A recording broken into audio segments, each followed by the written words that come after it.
یہ دیکھیں جی، سب سے پہلے یہ جو اس میں یہ بیٹا دیکھیے گا، یہ میپ آپ کے سامنے ڈسپلے ہو رہا ہوگا۔ ہماری جو جیوگرافی ہے نا جی، ہم جس جگہ پہ واقع ہیں، اس کا مطلب پتہ کیا ہوتا ہے جیوگرافی کا؟ جیو جو ہے نا جی، وہ ایک لیٹن لاطینی زبان کا لفظ ہے جیوگرافی جو ہے۔ جیو کا معنی ہے ارتھ، اور گرافی کا معنی ہے ڈسکرپشن۔ یہ لفظ گرافین سے ہے، اس کا مطلب ہے ڈسکرپشن، اور جیوگرافی کا مطلب ہے ڈسکرپشن آف ارتھ۔ اگر اردو میں اس کو دیکھیں تو اس کا میننگ ہوگا زمین کا بیان، زمین کے کسی حصے کو بیان کرنا جیوگرافی کہلاتا ہے۔ آپ دیکھتے ہیں کہ جو مکانوں کی یا دکانوں کی رجسٹری ہوتی ہے، اس کے اوپر ایک میپ بنا ہوا ہوتا ہے چھوٹا سا، وہ 4 لائنیں انہوں نے لگائی ہوتی ہیں کہ بطرف شمال فلاں صاحب کا گھر ہے، جنوب فلاں کا ہے، سامنے سفیدہ پلاٹ ہے، پیچھے جناب گلی ہے، یہ ساری چیزیں اس میں لکھی ہوتی ہیں، اسے بھی جیوگرافی کہتے ہیں۔ آپ کسی کو ایک پیج کے اوپر 2 4 لائنیں لگا کے بتاتے ہیں نا کہ ادھر سے سیدھا جاؤ گے، رائٹ ٹرن کرو گے، آگے چوک آ جائے گا، لیفٹ ہو جاؤ گے، وہاں سے سیدھا جاؤ گے، یہ بھی جیوگرافی ہے۔ تو جیوگرافی کا میننگ کیا ہوا جی؟ Geography means description of earth, سطح زمین کو بیان کرنے کا نام جیوگرافی کہلاتا ہے۔ اب ذرا دیکھیے گا، اس میں سب سے پہلے ہم جائزہ لیں گے ان ممالک کا جو ہمارے ارد گرد واقع ہے، ہمارا محل وقوع، یعنی ہم کس جگہ پہ وقوع پذیر ہیں۔ جس طرح وہ پولیس والے کہتے ہیں نا وقوع کہاں ہوا ہے، وقوع کا مطلب ہے کہ یہ واقعہ جس جگہ پہ ہوا ہے، پھر اسے کہتے ہیں جائے وقوع کیا ہے جی، کہ وہ جگہ جس پہ واقعہ ہوا ہے رونما، اس کی جگہ کون سی ہے، اس کا پھر نقشہ بنتا ہے۔ اور آپ سنتے ہیں وہ اس کو کہتے ہیں کہ ساری جو اس کا نقشہ بنتا ہے، جو بناتے ہیں، جیسے وہ سارا اس کے اندر لکھا جاتا ہے کہ اس جگہ پہ فلاں جگہ پہ یہ واقعہ ہوا۔ ایسی جب دنیا کے اندر کسی ملک کو اسٹڈی کیا جاتا ہے نا، تو سب سے پہلے اس کی جیوگرافی جو ہے وہ دیکھی جاتی ہے کہ وہ ملک کس جگہ پہ واقع ہے۔ پاکستان ایشیا میں ہے، ایشیا میں بھی پھر کس جگہ پہ ہے؟ ساؤتھ ایشیا میں، جنوبی ایشیا میں۔ اور پاکستان کے ہمسایہ ممالک کون سے ہیں؟ چین، افغانستان، ایران اور بھارت۔ اور سب سے پہلے ہم اس کو دیکھیں گے، ایک سائڈ سے دیکھنا شروع کریں گے، ان میں سب سے پہلے چین آتا ہے جی۔ چائنا پاکستان کا ہمسایہ ملک بھی ہے اور دوست بھی ہے، اور یہ چین کی سرحد جو ہے وہ پاکستان کا جو علاقہ ہے گلگت بلتستان، وہاں سے یہ سرحد لگتی ہے، اور یہ 600 کلومیٹر طویل سرحد ہے ہماری چین کے ساتھ۔ اور چین کو زمینی راستے سے جو پاکستان کے ساتھ ملانے والی سڑک ہے، اس کو ہم کہتے ہیں Durand line, sorry silk route. Durand line تو ہو گیا افغانستان کی، اسے ہم کہتے ہیں سلک روٹ۔ سلک روٹ کا مطلب ہے شاہراہ ریشم۔ اب میں اس کی بھی تاریخ آپ کو بتانے لگا ہوں آج۔ شاہراہ ریشم اس کو کیوں کہتے ہیں؟ کہتے ہیں جو ریشم ہے نا، جسے سلک کہتے ہیں، وہ بنیادی طور پہ چین کی ایجاد ہے۔ آج سے تقریباً 5000 سال پہلے، یعنی تقریباً 2700 قبل از مسیح میں، حضرت عیسیٰ علیہ السلام سے بھی 2700 سال پہلے، چین کے اندر ایک شخص نے جس کا نام سیلنگ شی تھا، اس نے ریشم کے کیڑے پال کے اور ان سے ریشم بنانے کا فن ایجاد کیا۔ اب اس کا طریقہ کار پتہ کیا ہوتا ہے؟ اس کی جو سلک وارم ہیچنگ ہوتی ہے، اس کی ہیچنگ یا اس کی ہیچری بنانے کے لیے سب سے پہلا کام یہ کیا جاتا ہے کہ وہ علاقہ تلاش کیا جاتا ہے جہاں شہتوت کاشت ہو سکے، ملبری شہتوت جہاں کاشت ہو سکے۔ اب کیا کرتے ہیں؟ اب شہتوت کاشت کرتے ہیں، اور اس کے بعد ان شہتوت کے درختوں کے اوپر، ان کے پتوں کے اوپر آپ ریشم کے کیڑے پالتے ہیں۔ ریشم کا کیڑا 30 سے 40 دنوں میں اپنے منہ کے آگے ایک مواد اکٹھا کرتا ہے جسے کوکون کہتے ہیں۔ وہ مواد جو 30 سے 40 دن میں اکٹھا کرتا ہے، اس کو پھر الگ کر لیا جاتا ہے، اور اس کو اس انداز میں الگ کیا جاتا ہے تاکہ وہ خراب نہ ہو کسی بھی اعتبار سے۔ اس مواد کو پھر لے کے آتے ہیں،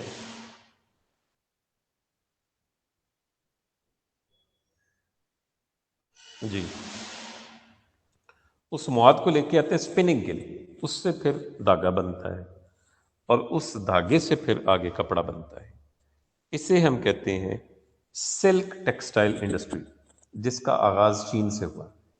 اب چین کے تاجر کیا کرتے تھے، وہ چین سے سلک لے کے نکلتے اور یہ سارا علاقہ کراس کر کے، گلگت بلتستان کا یہ ایریا کراس کر کے وہ آ جاتے ہندوستان میں. ظاہر ہے اس وقت یہ ہندوستان تھا، بر صغیر تھا، اور یہاں سے وہ ہندوستان میں سے فروخت کرتے اور یہاں سے ان کے کچھ تاجر آگے سمندر کے راستے سے عرب ملکوں تک جاتے، یورپ تک جاتے اس سلک کو فروخت کرنے کے لیے، کیونکہ بہت مہنگا تھا.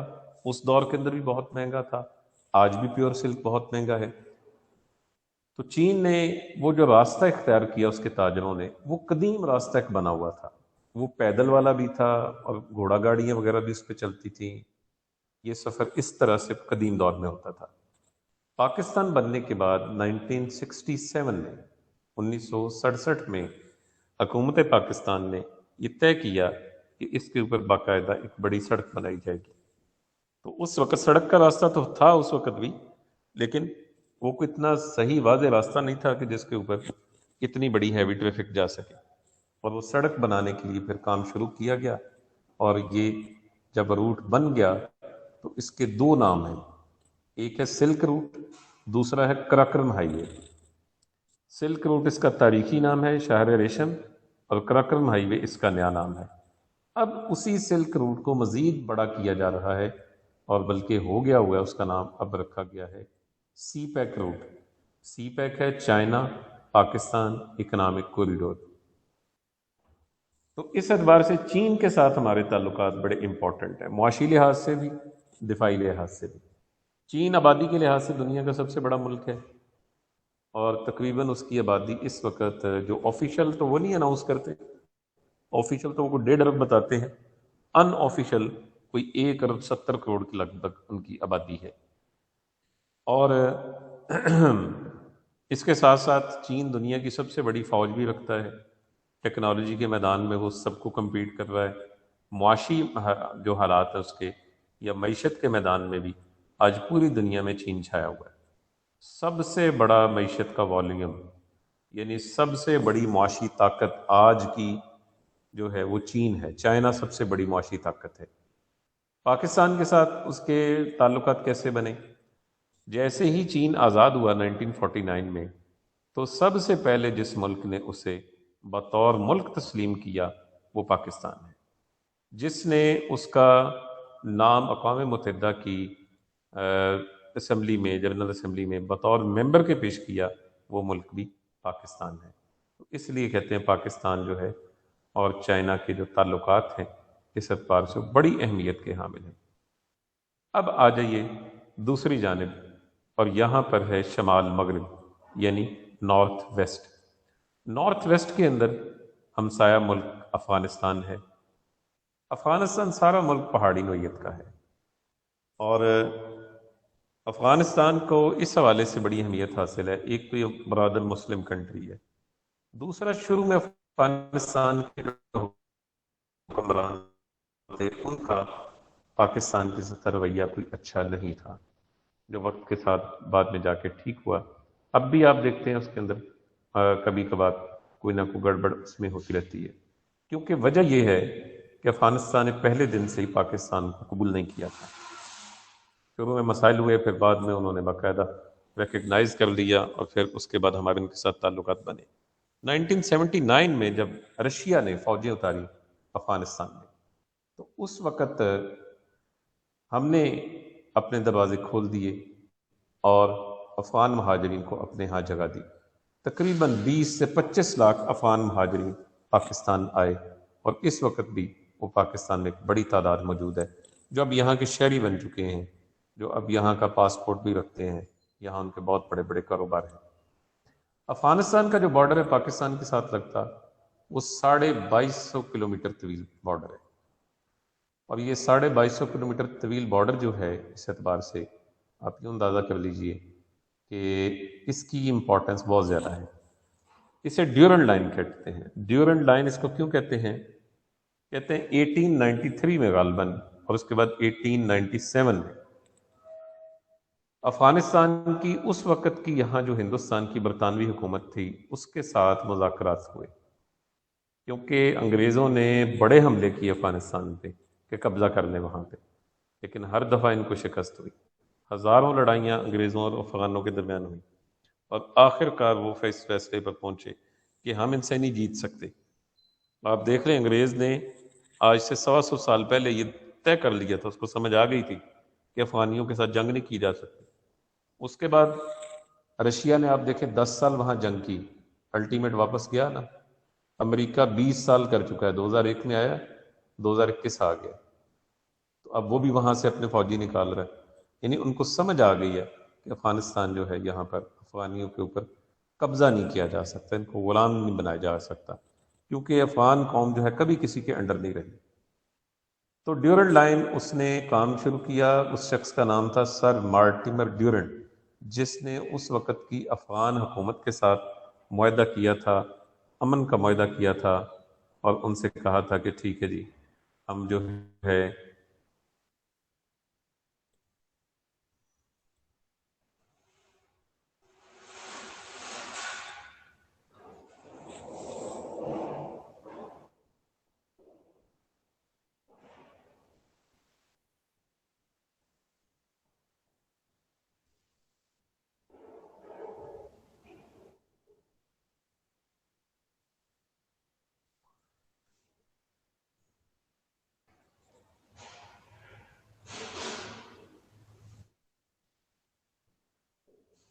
جی بیٹا، تو یہ جو لائن ہے اس کو سر مارٹیمر ڈیورنڈ نے اس وقت جو ہے افغان حکام کے ساتھ مل کے اس کو ڈی مارکیشن کی تھی، اس وجہ سے اس کو ڈیورنڈ لائن کہتے ہیں۔ اب آج یہ معاشی لحاظ سے افغانستان کی ہمارے ساتھ کیا اہمیت ہے؟ افغانستان کے ساتھ ایک پاکستان کا علاقہ لگتا ہے، اور اس پٹی کو کہتے ہیں واخان۔ واخان کی وہ 20-25 کلومیٹر کی پٹی ہے، اگر ہم اس کو کراس کریں تو ہم سینٹرل ایشیا میں پہنچ جاتے ہیں۔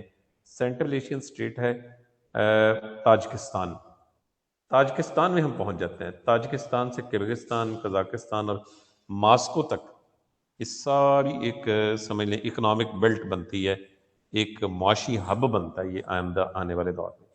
کیوں؟ میں آپ کو بتاتا جاؤں کہ یہ جتنے ملک ہیں افغانستان سمیت، جتنے اسلامی ملک ہیں، ترکمانستان، تاجکستان، کرغزستان، آذربائیجان، یہ سب کے سب ملک جو ہیں these are land lock countries of the world, کہ انہیں کوئی سمندر نہیں لگتا۔ اور آپ کو پتہ ہونا چاہیے کہ آج دنیا میں 90% تجارت جو ہے وہ سمندروں کے راستے سے ہوتی ہے۔ اس لحاظ سے افغانستان جو ہے پاکستان پہ ڈپینڈنٹ ہے، اور یہ ہماری ان بندرگاہوں کو استعمال کرتے ہیں، اور اسے کہتے ہیں افغان ٹرانزٹ ٹریڈ، اور وہ جو ٹرانزٹ ٹریڈ ہوتی ہے وہ ہمارے سمندروں کے راستے سے ہوتی ہے۔ تو افغانستان ہمارے لیے اس لیے بڑا امپورٹنٹ ہے کہ کل کلا اگر کوئی اکنامک روٹ بنتا ہے جو سینٹرل ایشیا کے ساتھ پاکستان کو ملاتا ہے تو وہ افغانستان سے ہو کر جائے گا، کیونکہ بیٹا بات یہ ہے کہ یہ راستہ زیادہ آسان ہے، جبکہ یہ رشین سٹیٹس جس بندرگاہ کو سی پورٹ کو استعمال کرتی ہیں وہ رشیا کی سی پورٹ ہے، ولادی واسٹک، اور وہاں پر جو سامان آتا ہے یا وہاں سے آگے سینٹرل ایشیا تک پہنچتا ہے اس کی کاسٹ بڑھ جاتی ہے، پروفٹ آف مارجن کم ہو جاتا ہے۔ اب یہاں سے گوادر تک کا جو راستہ ہے ان کا وہ انتہائی آسان ہو، اور کاسٹ بھی نہیں اس کی بڑھے گی۔ ایک تو راستہ آسان ہوگا، دوسرا کاسٹ نہیں بڑھے گی۔ اب آ جائیے ایران کی طرف۔ یہ ایران جو ہے پاکستان کے جنوب مغرب میں واقع ہے، 800 کلومیٹر طویل سرحد ہماری ایران کے ساتھ لگتی ہے، اور اس کے بعد نیچے آتا ہے عربین سی۔ اب میں ایران کے حوالے سے آپ کو بتا دوں کہ ایران کے ہمارے تاریخی تعلقات ہیں، ایک تو اسلامی ملک ہے، دوسرا یہ کہ ایران نے پاکستان بنتے ہی پاکستان کو بحیثیت ملک جو ہے وہ قبول کر لیا تھا۔ سب سے پہلا ملک تھا جس نے پاکستان کو بحیثیت ملک تسلیم کیا۔ ہمارے تاریخی ثقافتی تعلقات ہیں، اور ایران کو اللہ تعالیٰ نے پیٹرول اور گیس کی دولت سے مالا مال کیا ہے، بہت زیادہ ان کے پاس اس کے ذخائر ہیں، بلکہ قدرتی گیس کا دنیا کا دوسرا بڑا ذخیرہ ان کے پاس ہے۔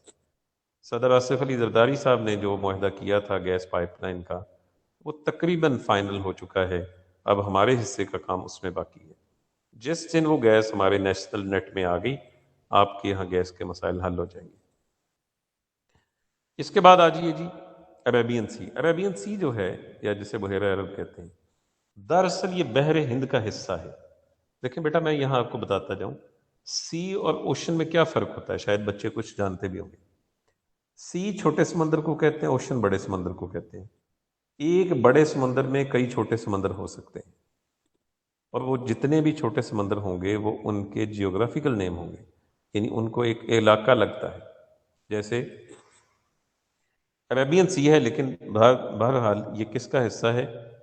بحر ہند کا، انڈین اوشن کا حصہ ہے۔ اسی طرح ہر بڑے اوشن کے ساتھ کئی چھوٹے چھوٹے سمندر اس کے ساتھ ملے ہوئے ہوتے ہیں، ہوتا اسی کا پارٹ ہے، لیکن ایک جیوگرافیکل نہیں ہوتا ہے۔ جیسے خلیج بنگال ہے، گلف آف بنگال، اور وہ بھی عربین، وہ بھی آپ دیکھ لیں وہ انڈین اوشن کا حصہ ہے۔ تو یہ اس لحاظ سے بڑا امپورٹنٹ ہے کہ ہمارے قریب پاکستان کے سارا سال جو پانی ہے وہ گرم رہتا ہے، سارا سال پانی گرم رہتا ہے، اور اس کی وجہ سے سارا سال معاشی سرگرمیاں جو ہیں وہ جاری رہتی ہیں۔ اب آ جائیے انڈیا کی طرف۔ ہندوستان ہمارے مشرق میں واقع ہے، اور آپ دیکھیں کہ یہ علاقہ جو ہمارے مشرق میں ہندوستان یہاں پر واقع ہے، ان کو جانے کے لیے آگے سینٹرل ایشیا تک کوئی راستہ نہیں ہے سوائے پاکستان کے، اور الٹیمیٹ آج نہیں تو کل ان کو یہ بات چیت ہمارے ساتھ کرنی پڑے گی، بلکہ پہلے بھی ایک مرتبہ انہوں نے زمینی راستہ ہم سے مانگا تھا، اور زمینی راستہ اس وقت تک نہیں انہیں مل سکتا جب تک کہ کشمیر سمیت دیگر جو تنازعات ہیں وہ حل نہ ہوں۔ دیکھیں بیٹا، انڈیا یہاں ایسٹ میں یہ سارا کا سارا، یہ ساری پٹی درمیان میں پاکستان آتا ہے، اس کی تجارت اس لحاظ سے محدود ہے۔ حالانکہ انڈیا اس وقت تجارتی لحاظ سے چین کے بعد سب سے بڑی تجارت یا تجارتی سیٹ اپ جو ہے وہ ہندوستان کا ہے۔ ٹھیک ہے جی، یہ ہے ہماری جیوگرافیکل لوکیشن جو میں نے آپ کے سامنے رکھی۔ اب واپس چلتے ہیں اپنے لیسن کی جانب۔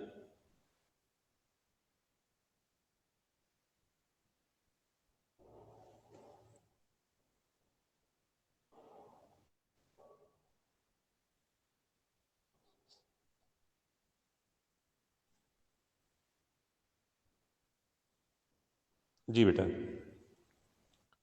اس میں سب سے پہلے آپ دیکھیں گے پاکستان کے محلِ وقوع کی اہمیت۔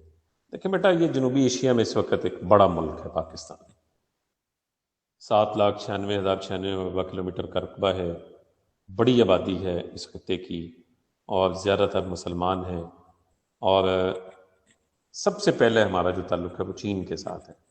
چین ہمسایہ ملک ہے، اور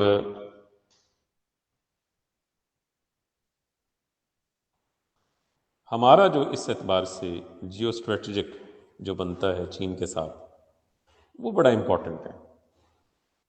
لیکن بیٹے بات یہ ہے کہ دنیا کے اندر جہاں کہیں بھی ممالک آپس میں تعلقات بناتے ہیں تو سب سے امپورٹنٹ چیز جو اس میں ہوتی ہے نا، وہ اپنے اکنامک انٹرسٹ ہوتے ہیں، یعنی معاشی مفادات سب سے پہلے دیکھے جاتے ہیں۔ تو چین کے معاشی مفادات بھی ہمارے ساتھ وابستہ ہیں، ہمارے معاشی مفادات بھی چین کے ساتھ وابستہ ہیں اس اعتبار سے۔ باقی میں نے آپ کو بتا دیا 600 کلومیٹر طویل سرحد کا بھی، اور کراکرم ہائی وے کا بھی۔ مذہبی، ثقافتی اور تجارتی اہمیت ہے ہماری اس خطے کے اندر، اور ہم لوگ کیا کرتے ہیں کہ اسی بنیاد کے اوپر اپنے تعلقات کو آگے بڑھاتے ہیں، اور اس میں تجارت آتی ہے سب سے پہلے۔ دیکھیں تاجکستان کا جو میں نے آپ کو بتایا نا کہ واخان کا علاقہ اگر کراس کریں تو آگے تاجکستان آ جاتا ہے۔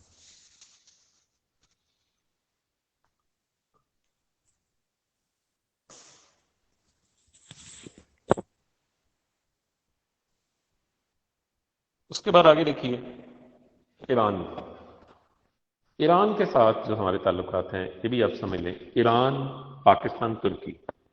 سن 1964 میں ہمارا ایک معاہدہ ہوا پاکستان، ایران اور ترکی کا، جسے کہتے تھے RCD، شاید آگے چل کے اس کا تذکرہ بھی ہو۔ RCD اسٹینڈ فار ہے ریجنل کوآپریشن ڈیولپمنٹ، علاقائی تعاون کی تنظیم، اور پھر اس کا 1985 میں ری یونین اس کی گئی۔ اس وقت 3 ملک تھے، اب 15 ہو گئے۔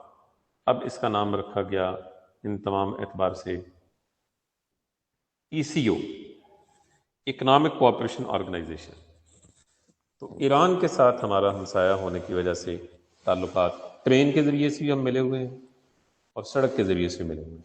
اور 1964 کا جو فارمولہ تھا نا تینوں ملکوں کا، وہ یہ تھا کہ ٹرین بھی بچھائی جائے گی اور سڑکیں بھی ہوں گی، اور اب یہ زمینی راستہ موجود ہے۔ یہ جو ہمارے لوگ جاتے ہیں نا کئی انلیگل یورپ کی طرف، وہ اسی راستے سے جاتے ہیں۔ اب ایک ٹرین دوبارہ سے شروع کی جا رہی ہے، جو پہلے 2009 میں یوسف رضا گیلانی صاحب نے اس کو چلایا تھا، ابھی پھر اس کی تیاری کی جا رہی ہے۔ ٹرین پاکستان سے چل کے جائے گی ایران کے صوبے زاہدان تک، یعنی یہاں سے کوئٹہ، کوئٹہ سے زاہدان، زاہدان سے تہران، اور تہران سے استنبول، اور اسی طرح اسی راستے سے پھر واپس آئے گی۔ اور کہتے ہیں اس کا جو وقت لگتا ہے وہ سمندری جہاز سے کم ہوگا، اور شاید کاسٹ بھی اس سے کم ہوگی اس اعتبار سے۔ اور اسی طرح ایک ٹرین جو ہے وہ چین اور پاکستان کے درمیان بھی بچھانے کا منصوبہ موجود ہے۔ ایبٹ آباد کے قریب ایک جگہ ہے حویلیاں، حویلیاں سے لے کے کاشغر تک، کاشغر انگریزی میں کہتے ہیں کینٹن کو، چین کا شہر ہے، مسلم پاپولیشن کا، بڑی آبادی کا شہر ہے۔ دیکھ لیں اقبال کو کتنی گرفت تھی ہسٹری جیوگرافی کے اوپر، کہ ایک ہو مسلم حرم کی پاسبانی کے لیے، نیل کے ساحل سے لے کر تابخا کے کاشغر، وہ کاشغر شہر تک، یہ سب کا سب جو ہے یہ پاکستان کا محل وقوع بنے گا۔ اب آپ دیکھیے بھارت کے ساتھ جو ہماری ہمسائیگی ہے، ہم اگر اس کا جائزہ لیں تو ہمیں پتہ چلتا ہے کہ بھارت کے ساتھ ہمارے کوئی خاص تعلقات کبھی بھی نہیں رہے، کیونکہ انہوں نے ہمیں پہلے دن سے ہی بحیثیت مسلمان ایکسیپٹ نہیں کیا، اور نئی نئی تھیریز وہ چلاتے رہے، نئے نئے مسائل لے کر آتے رہے کہ یہ ہو گیا وہ ہو گیا۔ 3 جنگیں بھی ہماری ان کے ساتھ ہوئیں، لیکن ہمارے معاملات آج تک جو ہے اس اعتبار سے نہیں سدھر سکتے۔ اس کے بعد آگے دیکھیے مغرب اور مشرق کے درمیان تجارت کا ذریعہ۔ پاکستان جس خطے میں موجود ہے، آپ یہاں سے ایران، ترکی اور یورپ تک آرام سے جا سکتے ہیں، یعنی یورپین منڈیاں تک پہنچنا آپ کو مشکل نہیں۔ یہاں سے افغانستان، آگے رشیا، سارا سینٹرل ایشیا، واخان سے آگے رشیا، اور آگے مکمل طور پہ جتنا بھی یہ سارا سینٹرل ایشیا ہے یہ اس میں آ جاتا ہے۔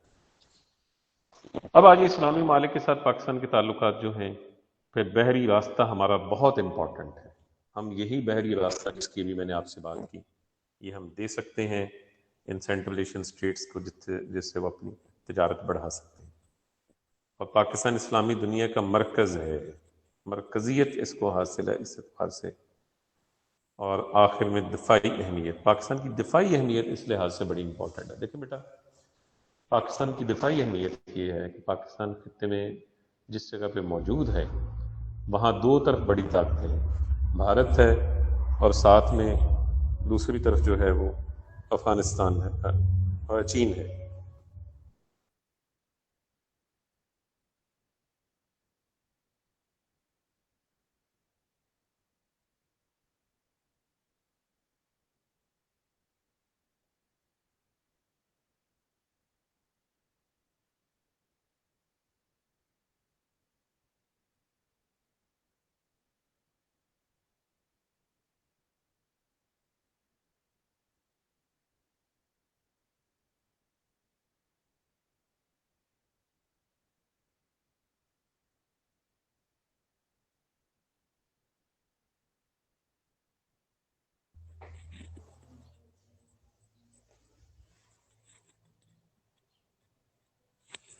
اچھا جی، اس کے بعد اقتصادی تعاون کی تنظیم جو میں نے ابھی آپ کو بتایا نا کہ RCD کے نام سے ایک تنظیم بنی تھی 1964 میں، جس کا مقصد تھا کہ تینوں ملکوں کے درمیان اقتصادی تعاون کو فروغ دینا۔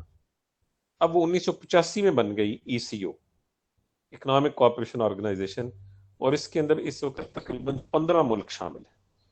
سارے سینٹرل ایشین ریاستیں اس میں شامل ہیں، کیونکہ سینٹرل ایشین جتنی بھی اسٹیٹس ہیں یہ سب کی سب آپ یوں سمجھ لیں کہ لینڈ لاک ہیں، ان کو کوئی سمندر نہیں لگتا، اور قریب ترین روٹ جو ہے وہ پاکستان ان کو فراہم کر سکتا ہے۔ پھر پاکستان اسلام کا قلعہ تصور کیا جاتا ہے پوری دنیا میں۔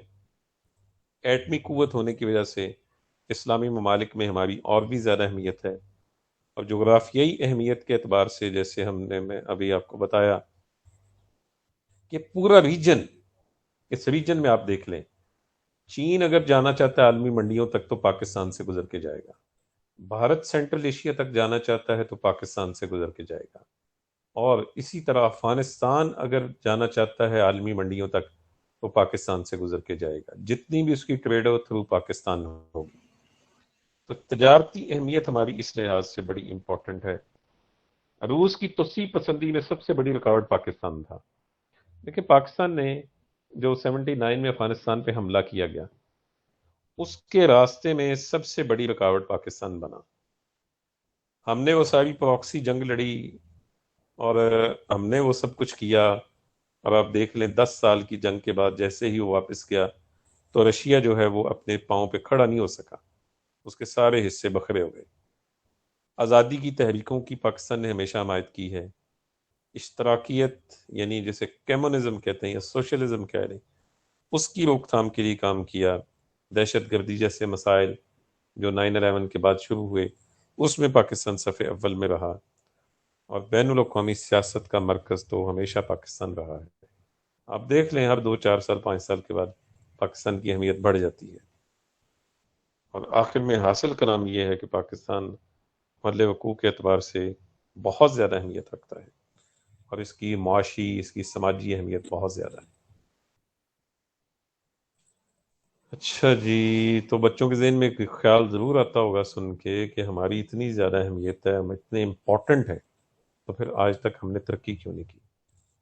دیکھیں بیٹے، ایک چیز میں آپ کو بتا دوں، ہمارے ملک میں پولیٹیکل سٹیبلٹی نہ ہونے کی وجہ سے ہم نے ترقی نہیں کی۔ ہم پولیٹیکلی انسٹیبل رہے نا، 35 سال ہماری فوجی حکومتیں رہیں، اور 35 سال جو سول حکومتیں رہیں، اس کے اندر بھی کسی نے بھی سٹیبل ہو کے گورنمنٹ نہیں کی۔ آپ بھی دیکھ لیں، آپ کسی حکومت کو، سیاسی حکومت کو استحکام کے ساتھ کام کرنے کا موقع نہیں ملا، اور جب تک یہ ایک بڑا امپورٹنٹ کمپوننٹ ہے اکانومی کا، اگر آپ پولیٹیکلی سٹیبل نہیں ہیں تو آپ کبھی بھی اکنامک سٹیبلٹی کی طرف نہیں آ سکتے۔ جیسے گھر کے اندر لڑائی جھگڑے ہو نا، وہ گھر ترقی نہیں کرتا، جب سب میں اتفاق ہو، محنت کریں تو جلدی ترقی کر جاتے ہیں۔ تو اسی طرح اگر ایک ملک کے اندر سٹیبلٹی نہ ہو تو ملک کبھی ترقی نہیں کرتا، اور سٹیبلٹی آنے سے کیا ہوتا ہے کہ آپ کا اکنامک پروسیس بھی چل پڑتا ہے، اور آپ کے سارے مسائل جو ہیں وہ بھی ٹھیک ہونا شروع ہو جاتے ہیں۔ ٹھیک ہے بیٹا، چلیے یہ میری طرف سے آج